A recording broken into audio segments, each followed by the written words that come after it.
Well, hello there, fellow makers. Bill here, down in my office at Punished Props for another edition of Prop Live Q&A, your weekly prop and costume making Q&A session, taking your technique questions and answering them to the best of my ability. No guest today, you just stuck with me down here in the shop. We have a couple of updates, some things I want to chat about super quick before we dive into the questions. We, of course, have our prop tarts just below me. You guys are awesome for showing up on a different day. It's Friday today. We had to juggle our schedule a little bit. But thank you guys so much for checking in live. Again, if you're watching this not live, that's twitch.tv/punishedprops. Give us a follow over there and you'll get notifications from when we do go live. Usually 5 p.m. on Thursdays. But today is Friday. I'm trying to do everything today because I fly to San Jose in about 4 hours and I still have to pack. Whee! Let's see. We are hot off of Star Wars Celebration. My very first Star Wars Celebration. Brittany and I flew out there. We went to Harry Potter Land in Orlando at Universal. Check that out. That was very cool. Shot a bunch of video of that. Shot a bunch of video of Star Wars Celebration. We'll put together some sort of convention wrap-up video sometime in the next week or two.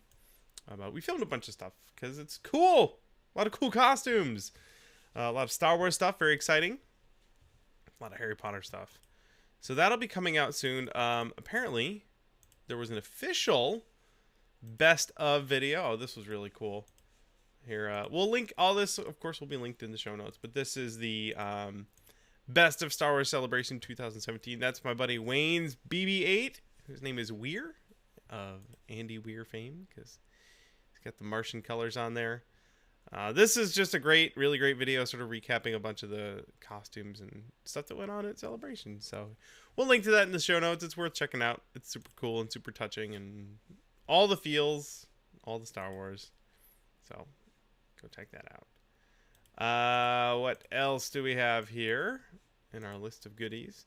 Oh, I just put out the foam helmet template and detail. Two videos now. So I did, on Monday, I did a helmet tutorial, basic helmet tutorial, how to do your own pattern. Very similar to Evil Ted's video. I added my own digital twist, though. That's definitely worth checking out. And then on the live stream the next day, I did more details on that helmet. So there's a pair of videos up on the YouTube channel on doing helmets out of EVA foam. Well worth checking out. If you haven't checked them out already, go on over there. But also, I'm going to be at Silicon Valley Comic-Con this weekend with the Tested crew. Frankie Bolito, Norman Chan, Adam Savage, Simone Yetch. Those guys are going to be hanging out, and they have a cosplay room. It's going to be Adam Savage's Cosplay Cave doing costume repair and a bunch of demos. So I will be there. I think I'm going to bring a bunch of my helmet templates and maybe build some helmets. So that should be super fun. I'm casting up some kits, do some painting. I'm going to be hanging out Saturday and Sunday. I will be there because I fly out tonight. That's tomorrow. So if you are in the San Jose area, well worth going to Silicon Valley Comic-Con, even if it is just to come say hi and hang out with us. So I'll be there the next couple days, and I'm very excited to see a bunch of you guys there. And I'm very excited to hang out with my friends, Frank and Norm and Adam and those guys. It should be really fun. So anyway, live show going on right now. We got our active chat down there. You guys are awesome. If you're watching live, and even if you're not watching live, if you have a prop and costume making technique question you'd like to have answered on the show, you can submit those to us. Here, I'm going to show you. Right here on the old website, punishedprops.com. Up at the top, there is right here, watch us live. If you click on that, punishedprops.com/live. You get our whole Twitch thing. You get the chat. There's me talking to myself. But there's a question submission form right there. So if you're watching live right now, you can go submit a question. It'll show up on our list. But if you're not watching live, you don't want a question answered next week, you can submit a question. Those all go to a special inbox. And Brittany, I say we, I mean Brittany, goes through them all and adds them to our show notes. So yes, if you want a question answered, that is the place to go. punishedprops.com/live. Also, we have a convention appearances page up at the top that shows all of the conventions we're going to. So if you would like to have me at a convention, you can have the people that run your local convention get a hold of us via this form. And then also on the right, you can see coming up all of the places we'll be going to soon. So I'm going to Silicon Valley Comic-Con. Brittany and I will be at South Texas Comic-Con the week after that. And then we will be at Northern Fan Con the week after that. And then we'll be at Construct in New York City the week after that. Then I get a break, and I'll be going to Dragon Con. So there you go. That's what we have coming up. But first and foremost, we have your questions, your prop and costume making technique questions. Got a list of them right here, and I'm going to start answering them. First one comes from Mary. Mary, give me a moment to take a sip of water. Now, Mary is making Millie's stun gun from Trigun. I actually know what that is. I'm very proud of myself. PVC tubes are super heavy for this large scale build. How can I make cheap, lightweight cylinders? I mean, personally, I would probably just go with PVC pipe just because it's available. But you can get cardboard tubes in similar diameters. I'm not exactly sure where you go to get cardboard tubes like that. You may have to source them yourself from like old like discounted wrapping paper tubes, perhaps. But if you look around, you can find yourself some cardboard tubes, and I bet you can make those look like gun barrels. Piece of cake. They'd be quite a bit lighter. They'll be a little bit more fragile than your PVC pipes, but I think they'll be quite a bit lighter. So there you go. But personally, I would probably just go with PVC pipe. I think Stun Gun Millie has a shoulder strap to hold her gun up too, so consider doing something like that just to help with the weight if it does start to get a little bit heavy. Cool, thanks Mary. Next question. This comes from Scale Thor Cosplay. I'm working on a 3D printed small scale Reinhardt helmet display. I'd like it to be hollow on the inside like a helmet. How would I mold this piece? I would do I mean, personally, I would probably do a matrix mold. It's a little challenging if you haven't done much molding. You could do a brush on mold. We have a video on that. Most helmets and masks lend themselves very well to do brush on molds. We have a whole series, by the way. If you haven't seen our whole series on mold making, just go watch the whole series. There's so much in there that you'll learn about silicone and urethane and different techniques for making a lot of different kinds of molds that apply to most of the molds you will ever make. Let's see here. You know what? We can just go to I'll show you how to do it. We'll go to punishprops.com. Go to techniques. Go to molding and casting. Boom! It's that easy. And on this page, there's a bunch of materials listed there, all Amazon affiliate links. Of course, if you guys use those, then we get a little cut, which is awesome. And a bunch of videos that include mold making are listed down here. And then this playlist is 14 videos that are all mold making videos. So if you go to that playlist, you can see we've got intro to silicone, we've got intro to urethane, prepping molds. What you want is brush on molds for helmets and masks. That's the video for you right there. And then to cast your little helmet, the very next video is slush casting. So I'm not going to go through all of them right now because we've got those videos for you to go check out. But we will link to that whole page. I'll link to the whole mold making page we have on our website right there. But the in a nutshell, you can have your little helmet. You're going to brush a bunch of silicone on it. And then you're going to put some sort of hard shell on the outside of that, like Plasti-Paste or fiberglass or whatever. Then you take that off your master, and then you have this hollow cavity. You pour resin in there, you slush it around, coat the inside. That cures solid. You got yourself a solid or a hollow helmet, tiny hollow helmet. There you go. But again, go watch the whole series. It's good. And also, we put a lot of work into it. And I would appreciate you checking it out. Okay, thank you, Scale Thor Cosplay.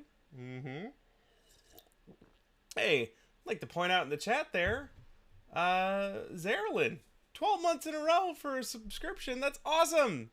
Thank you, Sarah Lynn. You guys are great. A lot of those popping up recently. We did our, I guess we had our subscribe-iversary over on Twitch. Or our sub-iversary. So, cool. Thank you guys so much. A bunch of you guys jumped in on that right when we got it. And now it's your 1-year anniversary.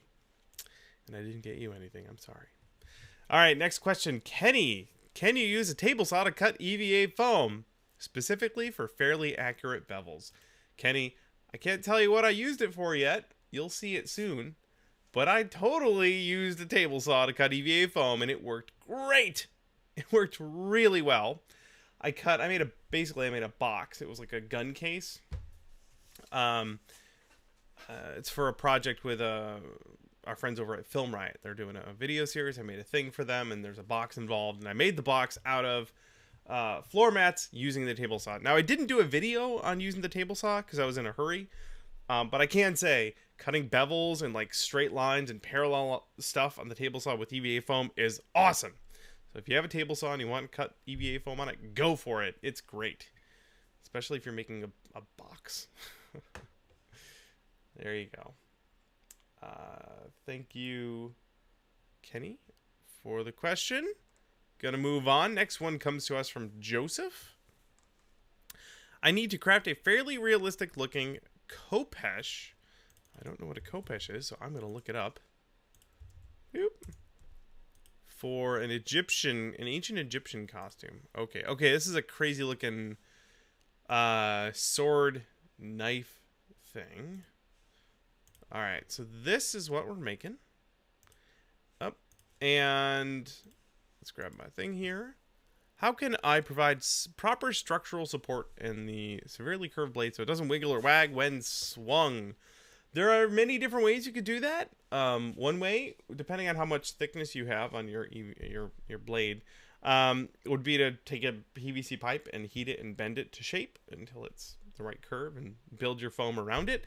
If that's too thick, you could cut out a piece of sheet aluminum, like an 1/8 inch thick sheet aluminum, and then just sort of glue your foam on either side of it. You could do it with some thick gauge wire, maybe. It depends on how thick it is and how wobbly you want it not to be. There's a bunch of different things you could do, but basically anything that you could bend or cut out in that shape that's a lot more rigid than the foam, you could go for it. You could even try maybe some thin wood, some thin plywood perhaps. A lot of different things you can try. So experiment a bit and see what works best for you. Good luck. That is a fairly ambitious build. But I'm excited to see how it turns out. So when you do get it, and you will, I know you will, send me a picture. I'd love to see it. All right, let's keep moving forward here. Oh, It's Kiwi is excited about Film Riot. You should be. It's going to be cool. Safety Sam wants to know, what happens if you mix super glue and hot glue while gluing foam together? I don't know. I don't know why you would do that. So I don't know. I'm not quite sure if you mean like take hot glue, poop a bunch of it out, and then mix super glue in with that, or if you just use some hot glue and some super glue on your project. So I don't know. I generally, if I'm working on a foam project, if it calls for super glue, I use that. If part of the other thing calls for barge, I use that. And if part of another thing calls for hot glue, I use that. I generally have all of those on hand and just use whatever I need. I tend to go with smaller, tiny detail things. I'll use super glue, so I don't have to brush contact cement on tiny things. It's a lot faster to just dab a tiny bit of super glue and then boop, stick it on. And then hot glue I'll use for attaching straps to, behind the scenes stuff. If I have a seam that needs reinforcing on the back and I don't care if it looks like it's got goobers all over it, I'll use hot glue for that. So there you go. For each application, there's a different glue. So get them all. Thank you, Safety Sam.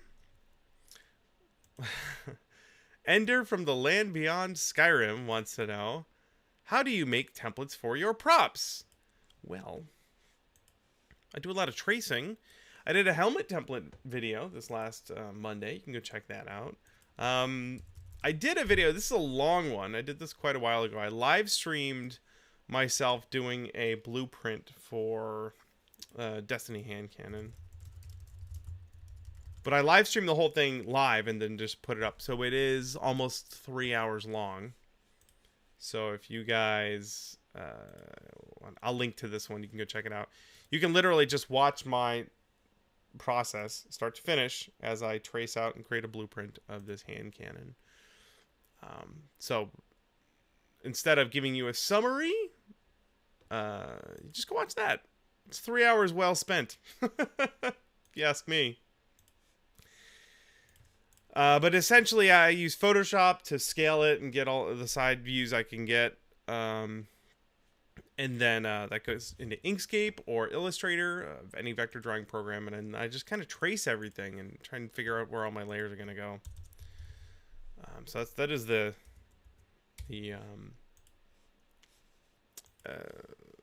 short version. Also, though, I would like to point out, over on punishprops.com, oh, isn't this convenient? If you go to Techniques, there is a Patterns and Templates page. What? And if you go look at that, you can see that first video is linked. We have our life casting tutorial. We have a pattern making. There's a bunch of other good templating and patterning videos over there for you. So that's punishprops.com/ patterns and templates, or just go to Techniques and go to Patterns and Templates. So there you go. It's almost as if we planned to have to answer that question and made a page for it. Excellent. Thank you, Ender from the land beyond Skyrim. The next one comes from Travis. Travis, if you'll excuse me, I need to take a sip of delicious water. Dr. Constantine in the chat says that people should buy my Inkscape tutorial. You know what? You're right, Dr. Constantine. Maybe that's why you're a doctor. If you go to our shop, go to Premium Video Tutorials. There is only one right now, but it is a $5 video tutorial on how I draw patterns, templates, and blueprints with free software that's using Inkscape. So that's less about technically the design process. That's more about making the drawing in Inkscape. But it's money well spent, I think. Travis says, what respirator do you prefer? This is a good question.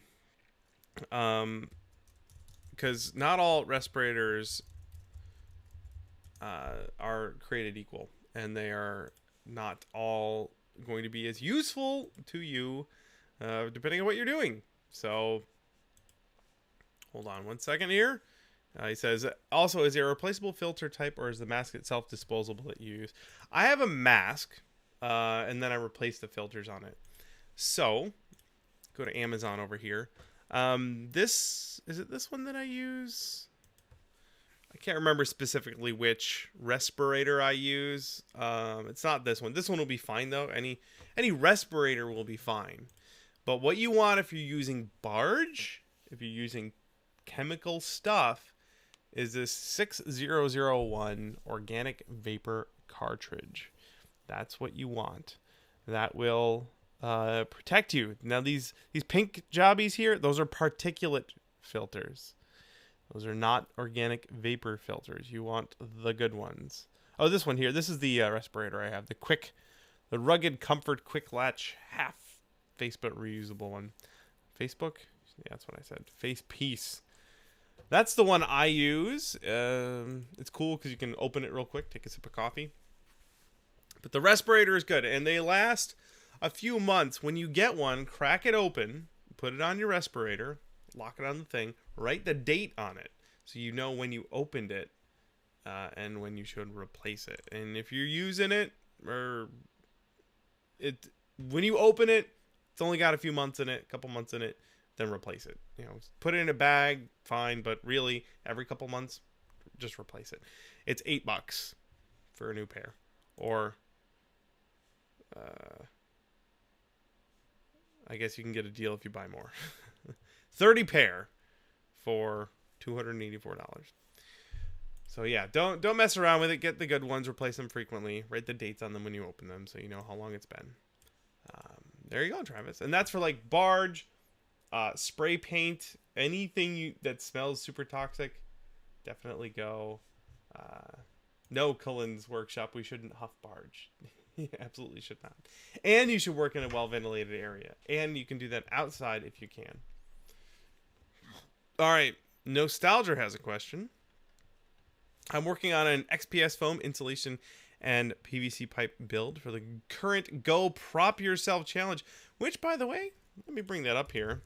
That's what the Prop Tarts are doing over on the Prop Tart Facebook page. If you're not already there, you should head on over and become a member. You can just join. Anyone can join. It's great. But they're doing monthly challenges now. The Go Prop Yourself. Oh, looks like we just hit 3,001 members. Let me see where it is. I don't know where the post is for it. The specific post for the Go Prop Yourself challenge. It's over there, though. But basically, people right now are making space guns, which is cool.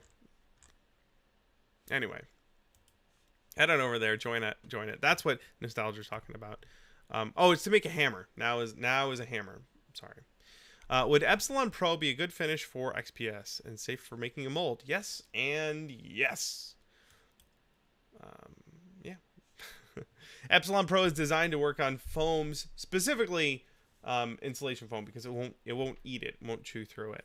So you can brush it on. That's what we did. We did a video on a giant gear. We still haven't finished the giant gear, but we put Epsilon all over it.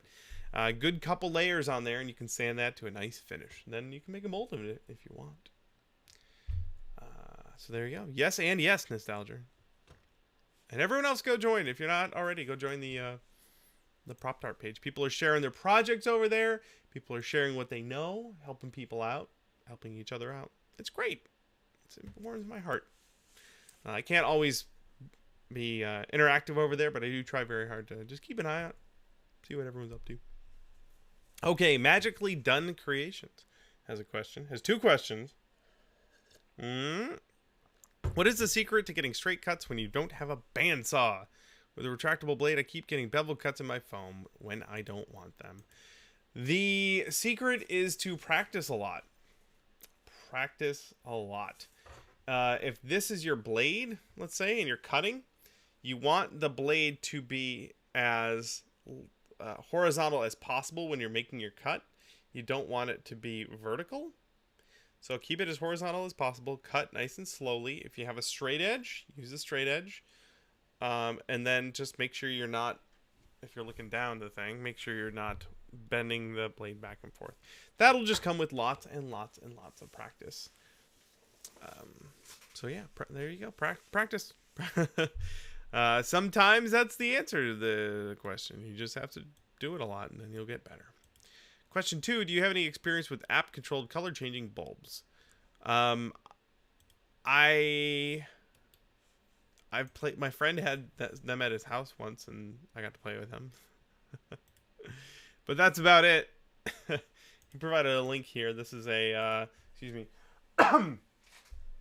Christmas tree lights that you can control with an app. That seems kind of cool. But I haven't tried using something like that in a costume or a prop, but I see the potential. It does seem really cool. You could also put them on a Christmas tree if you wanted. So cool. Why don't you give it a try and report back if you do try out some of those things, and report back in the Prop Tart group on Facebook, and then everyone will be like, "Whoa, that's wicked cool." Let's move on. Let's see. Pretty sure I nailed that.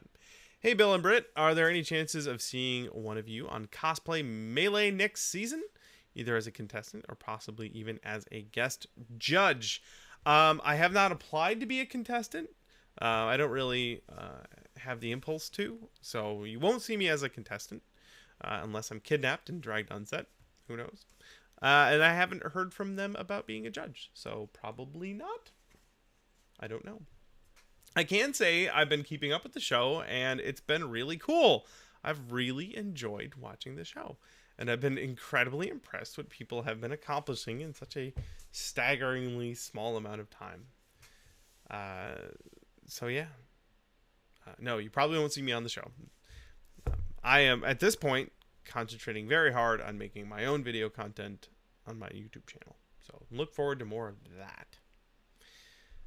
Thanks for the question. Let's keep moving on here. GP says, do you use larger paint sprayers or just an airbrush and shaker cans? If so, what do you use? Most of what we do is with spray paint cans and an airbrush, or a couple. We have a bunch of different airbrushes, and I've been trying to use less and less spray paint cans just because you don't have a lot of control with them. But we also have a critter sprayer, and I use that mostly for spraying latex rubber, but you can spray paint through it as well. It's kind of cool. It's got a very large nozzle on it, so you can spray fairly thick paints through it. I've sprayed Angelus paint unthinned through that before, and that worked out awesome. It's just a normal acrylic paint. I also have like a bigger sprayer, just like HVLP spray gun. I have a really crappy one that I use for spraying catalyzed paint, like catalyzed primer, or feather fill, which is a catalyzed filler that you can spray. It's like a liquid Bondo, but that's just a big gun for spraying that stuff. That's cheap, and I don't care about ruining because I've ruined several of them. But they're only like $15 at Harbor Freight. So yeah, sometimes I use bigger sprayers, but I'm not often painting very large things. So usually an airbrush is good enough, usually, for most things. Thank you, GP. Oh, Dr. Constantine's curious what size compressor I use. I have a normal, just like 3-gallon shop compressor. That's fine. You don't need like a 20-gallon monster. That works just fine. But an airbrush compressor isn't going to be enough. You need a shop compressor for that. Thank you. That was GP. Next one, Ari wants to know, do you have a favorite or preferred cold casting powder? Why? Yes, I do, actually. Smooth On has a bunch of stuff, but whoops, the Complete Sculptor at sculpt.com. Sculptor metal powders. That's what I'm looking for. They have a ton of really cool stuff. Marble powder, bronze, cold cast page. That's the wrong page. Patina powder. Trying to find the right page here real quick. And I spelled complete correctly, which is not how they spell it. Marble powder. They have a page with a bunch of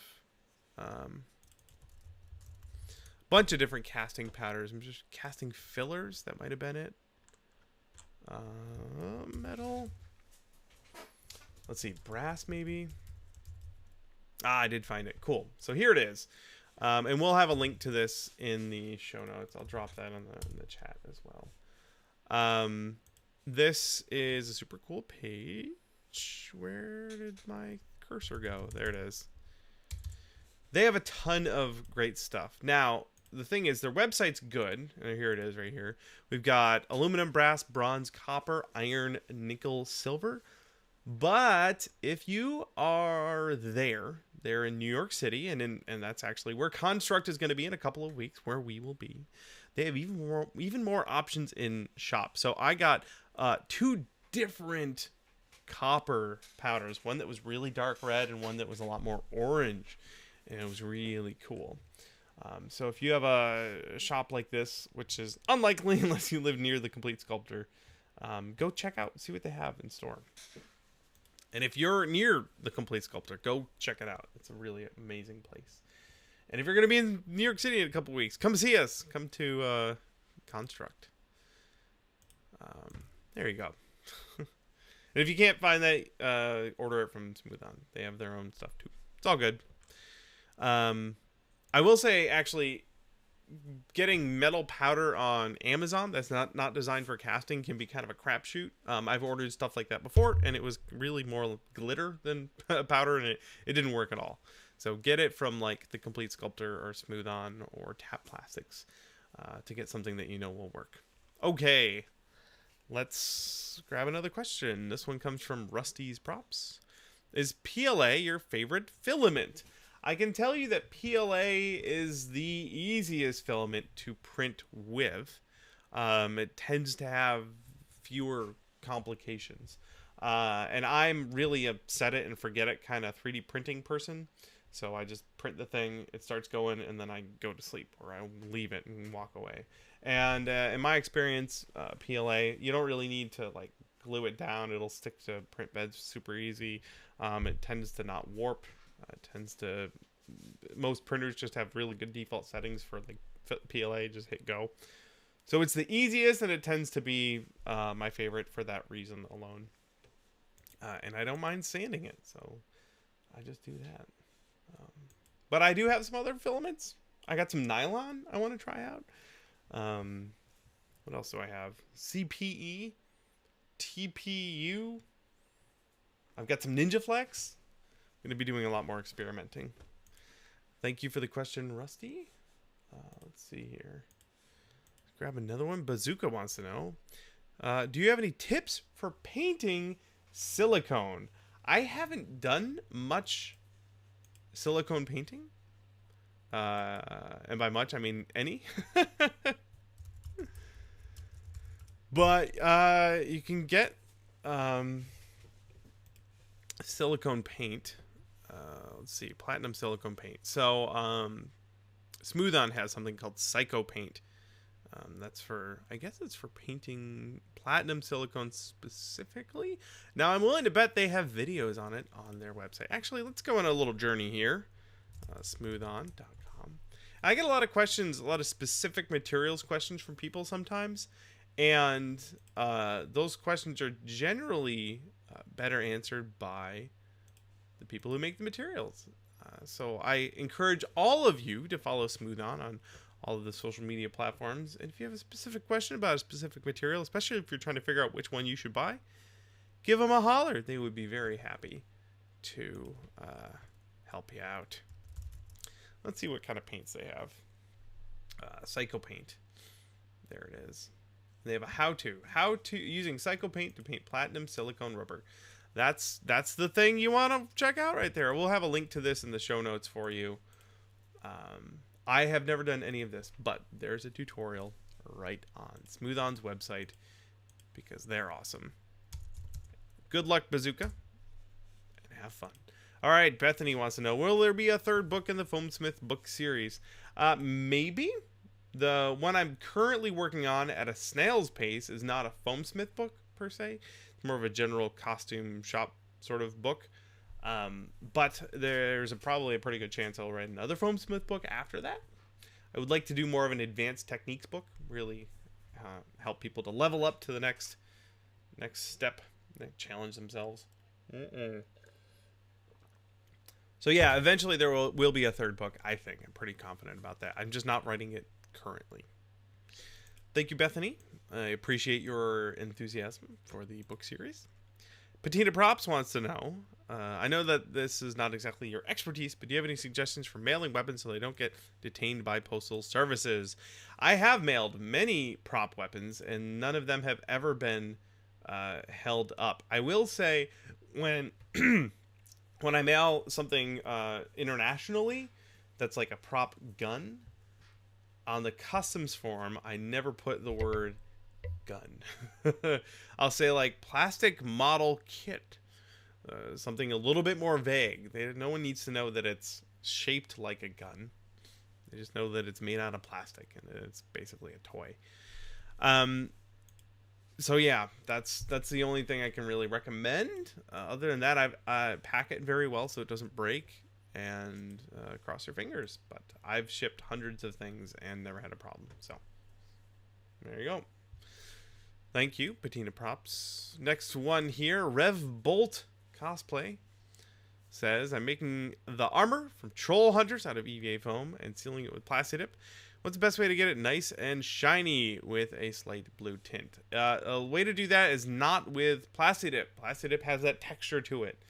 So if you want a super shiny surface, you want it to look like shiny metal, then don't use Plastidip. Use something that comes that will end up with a nice surface that either you can sand to a shine or that ends up looking shiny. So if you use latex rubber.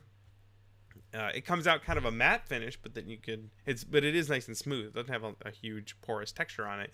You could then go over that with like a gloss varnish, and that would help with that shine. Or you could seal the whole thing with Epsilon, couple good layers of Epsilon epoxy, so you have that rigid surface. You could then sand down to a smooth texture, and then again finish it with some gloss. But Plastidip has that texture, and no matter how many layers you put on there, it's never going to go away, and you can't really sand it. So Plastidip is not your best bet for that. It all comes down to that surface finish, that final fine texture. Yeah. There you go. Good luck. That is going to be a challenging build for you there. But it's good. Challenge yourself. Try something new. Let's grab another one here from our pal Nerdy Views. Comes with a picture. Let's see. I'd like to make the blind dude's light bow caster from the Star Wars movie. I'm sorry. I don't know how to pronounce his name. Any tips on how to make the mechanism that extends the limbs into firing position and what to make them out of? Okay, this is the thing. That's the thing. This bow thing that extends out into crossbow looking thing. There's a lot of cool different ways you could do it. I am going to instead forward you to someone else. To our friend Jacob at Rocket Props. Go look up Rocket Props on Twitter. Here he is. Jacob's a cool guy, and he built one of those. He built the mechanism. It looks like it was at PAX East. So he's the guy that runs around with the cosplay repair backpack, basically. He's a super swell guy, and he built that mechanism. And I believe he 3D printed his, and it looked really cool. I got to play with it when we were in Boston. So, instead of me speculating, just go bug him. Go bug Jacob. I'm sure he'd be happy to help you out. If someone else has already solved that problem, there's no reason why you can't just go copy them. All right. Good luck with that build, Nerdy Views. I'm excited to see how it turns out, too. I know you were working on the rest of the costume. Bushang says, any tips for cleaning mold release from resin casts before you paint them? You can just use soap and water. Let it dry thoroughly. And then sand the surface. Buff the surface down with some high grit sandpaper or a sanding sponge. But yeah, soap and water will do the trick. If there's any film or anything left over on the casting. Just clean it up. Use a toothbrush. Some soap. Get in there. Clean it up. Thank you, Bushang. Cool. Oh, Nerdy Views is in the chat. He said he's already met Jacob. Good. Go bug him more. He's a good guy. Let's see here. Let's grab another couple of questions, and then I think I gotta get rolling. Gotta go pack for my big trip. George says, I'm currently making a Destiny Fatebringer out of EVA foam, and I'm wondering how to make the bottom light thing. Any tips for that? Make it. Just start cutting up foam and see what happens. Foam is cheap. Experiment a whole bunch. I don't know if you want me to like hold your hand through the whole process and like draw a diagram and do a thing. Just start cutting up foam. See what other people have done. See how Xander over at Zprops built his. He did his out of wood and styrene, but you could do similar techniques to him using EVA foam. But nothing will get you there sooner than just start diving in, manipulating material. It's a small piece. It's like this big, so you're not going to waste a ton of material. If it doesn't work out, throw it away. Start again. Just make it. Just get out there and try and have fun with it. Try and have fun anyway. But you'll figure it out. I'm confident. You got this, George. Let's grab another one. Nick. Our buddy Nick. Hey. I hope you're doing well, Nick. When you use Angelus leather paints in an airbrush, do you need to thin it? And if so, what thinner do you use? Nick, let's go on a journey.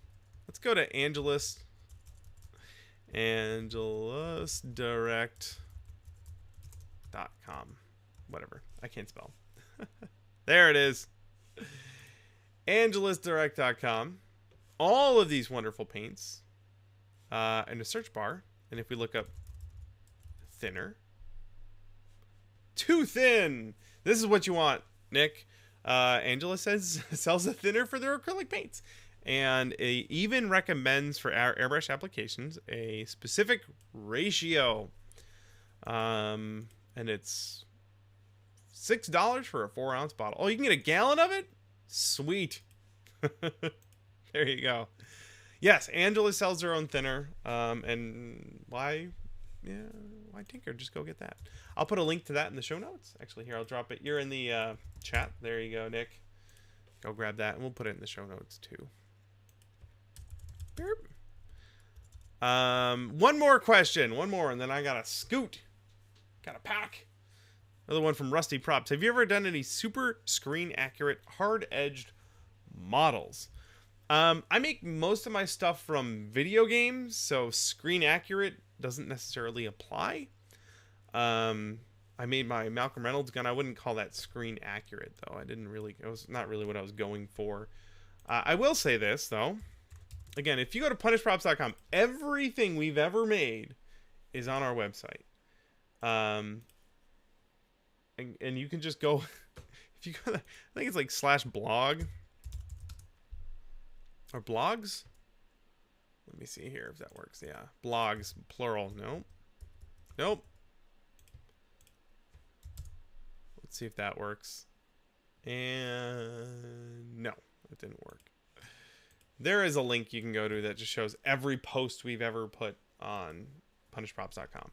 And if you go all the way back, just keep hitting the back. It's like 10 per page, and just keep going back. You'll find every project we've ever done. A bunch of the other ones, more recent ones, are actually indexed in the menu, so you can find them that way. But for example, again, this is not super screen accurate, but it's pretty good. I did a Battlestar Galactica gun as a commission for someone, and there you go. So yeah, look at that picture. I'm not going to call that screen accurate. It's one of the first props I made, but I tried to make something from a TV show, and it turned out okay, and I'm pretty proud of it. So there you go. Look at that. A whole build right up on how I made the whole thing. Most of it was made from Sintra, and I would call that hard-edged. I made a mold of it, a really crappy mold, but I got a good couple of castings out of that thing. I think I still have that too. Look at that goober. And that was posted on November 1st, 2011. So 6 years ago. But the point being, all of that is over on our website. All of that stuff, every project we've ever made, before I even started making videos, are all over on punishprops.com. I did I do a post on that? I can't remember, but I did the I can't remember now. The sniper rifle from Halo Reach. I did that one, and that was what I would or the sniper rifle from Mass Effect, the Widow. Yeah. Let's just look up a couple things, and then we'll end this thing. Where is it? Yeah, I guess I don't really have a post for that one. Halo rifle, maybe? I don't know. There are hundreds and hundreds of posts on our website. So there we go. The Halo 4 sniper rifle. That might be one you'd like to check out. If you guys are looking for like hard surface modeling type stuff. Yeah, look at that. I don't even remember writing these. This was so long ago. That one was all MDF, and let's see. We've got some epoxy sculpt there. We got some filing and some scroll sawing. This is before I even had a bandsaw. Yeah, look at that. Did my some lathe work. And then one more thing. We'll do the Widow.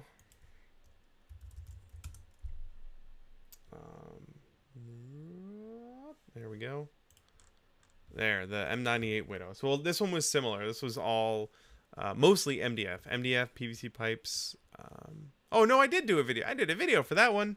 All right, that's awesome. And that's a funny story. That's not me. That's my twin brother. But yeah, look at that. Making a whole bunch of stuff out of MDF. And again, this was, let's see, 2014. Not that, only 3 years ago. Not that bad. So, yes, long answer. Yes, I've made several things like that. there you go. Hey, that's... Oh, we got one more. Cosmic Flux. I failed to make nice clean cuts on my foam helmet. Shame. What was your favorite filler to try and hide the seams? I just redo the seams. Foam is cheap. Just do it again. It'll be better the second time. But you can also use Quick Seal. Some silicone filler stuff. Evil Ted has a video. Go look up Evil Ted Quick Seal. KWIK. He's got a video on it. And it works out pretty good. Don't think you're going to be able to fill and sand it like Bondo, though. That's why I prefer to remake my seams or hide the seams. Yeah. All right, that's it. Core Geek says the Halo rifle was the first Punished Props build he saw. Cool, man. Thanks for hanging out. And thank you, everyone else, for hanging out. Our wonderful prop tarts, everyone down there. And I see you guys over there. Oh, the District, someone's pointing out the District 9 rifle. I forgot. I did that too. So there's that. And there's a bunch of videos on that. Go check that out. That's it. That's all I got. I gotta go pack for Silicon Valley Comic-Con. I have to leave for the airport in about an hour. I haven't packed anything yet. So I'm gonna go do that. I really hope I see a bunch of you guys there this weekend. And then we will be back next week for another episode of Prop Live Q&A. Thanks again so much for hanging out, and we'll see you then. Bye, everybody.